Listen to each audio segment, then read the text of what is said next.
That perfect ocean you were just dreaming about is not our current reality. Have you heard about the ocean acidification that's happening due to rising carbon dioxide levels? Yeah, it's really concerning. Have you heard about it? The increased carbon dioxide in the atmosphere is being absorbed by the oceans, causing the pH levels to decrease, making the water more acidic. Ocean acidification began with the start of the Industrial Revolution around 200 years ago. Since then, the concentration of carbon dioxide in the atmosphere has increased due to human activities. Because of this, the pH of surface ocean water has decreased by zero point 0.1 pH units. This might not sound like much. However, pH is measured on a logarithmic scale. This means that a change by 0.1 represents a 30% increase in acidity. That's true. A 2015 study highlighted that there are several areas in North America that are vulnerable to ocean acidification, including the Pacific Northwest, Long Island Sound, Chesapeake Bay, the Gulf of Mexico, and areas near Maine and Massachusetts. These areas are important hotspots for the $1 billion U.S. shellfish industry. Additionally, Alaska's fisheries, which contribute to nearly 60% of the U.S. commercial fish catch and provide employment to 100,000 people, are also at risk. Super true. Ultimately, ocean acidification is a global threat to our entire ocean, including other water structures like waterways and estuaries. However, let's focus on its effect on our ocean. Ocean acidification is sometimes called climate change's evil twin. Ocean acidification is projected to worsen as more carbon dioxide is put into our atmosphere at record high levels. Exactly. And this is having a major impact on marine life, especially on species like coral reefs and pteropods. These animals typically build their own skeletons and shells. The carbon dioxide takes away the seawater compounds they need to build their protective shells and skeletons. Although this exchange has the ability to regulate the carbon dioxide that's in our atmosphere, it ultimately comes at a cost. This cost is our marine sea life, specifically shellfish. Some shellfish you may know include shrimp, oysters, and clams. The list could go on. Yup, ocean acidification can have this osteoporosis effect on shell-having organisms.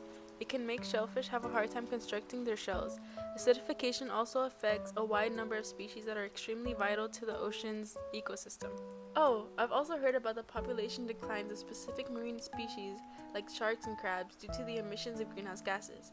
The food chain is being affected as well because the climate change caused by greenhouse gases is disrupting the food availability and reduces the access to food and its quality.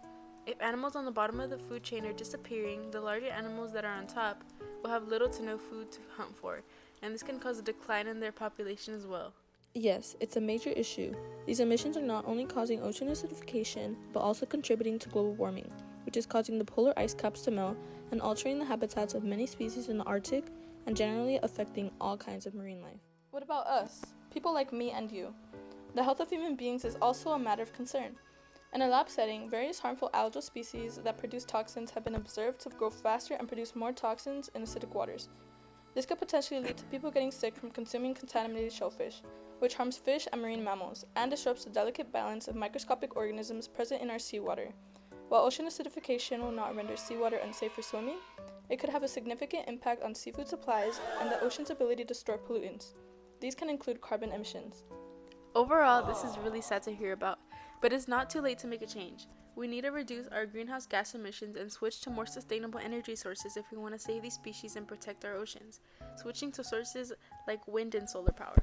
Agreed. It's up to us to take action and make a difference. We can start by reducing our own carbon footprint and spreading awareness about the impact of climate change on our oceans and marine life. So, are you interested in reducing your own carbon footprint? There are many ways we can all do our part to help the environment. The first step is to understand what a carbon footprint is. It's basically a measure of the amount of greenhouse gases, mainly carbon dioxide, that we emit into the atmosphere through our activities.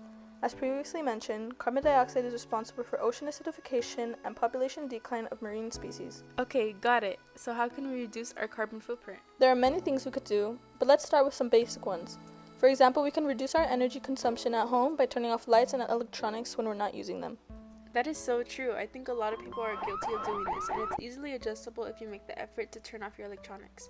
I've also heard that using energy-efficient appliances and light bulbs is a great way. They use less energy and can save you money in the long run. Definitely. Another thing we could do is reduce our water usage. Simple things like taking shorter showers and fixing leaky faucets can make a big difference. And when you're brushing your teeth or washing dishes, turn off water when you're not using it. I'll keep that in mind. What about transportation? I drive to school every day. Transportation is a big contributor to carbon emissions. If possible, you could try carpooling, taking public transportation, or even biking or walking if it's not too far. If you have to drive, try a more fuel-efficient car, and keep up with regular maintenance to keep it running efficiently. That's great. I think we should all take a look to see if there are any carpool options or public transportation routes that work for us. I also know that we can reduce our waste by recycling and composting. Yeah, most of us already recycle, but have you tried composting? Composting is a great way to reduce food waste, which is a big contributor to methane emissions. You can compost food scrap, yard waste, and other organic materials. It's easy and can even create nutrition-rich soil for your garden. That's awesome. Overall, these are just a few things we can do to reduce our carbon footprint. Every little bit helps.